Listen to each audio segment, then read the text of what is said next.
My name is Byanjantra. My name is Kiran. And my name is Shraddha. So today is Science Day.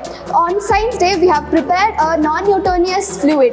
This non-Newtonian fluid is where it doesn't follow Newton's laws. Non-Newtonian fluid is also known as Oobleck, which is originated from Russia. So this behaves like if you hit hard, it acts like a rock. If you behave very smooth, it acts like a fluid. And if you squeeze and if you warm the Oobleck, it acts like a rock. And if you just leave it free, it acts like a fluid. Some example of this fluid is ketchup, toothpaste, etc.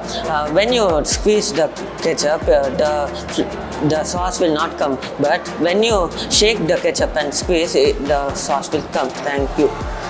And you know the fun fact of non-Newtonian fluid? Non-Newtonian fluid means Oobleck is used in France as an hummus. Thank you. Thank you.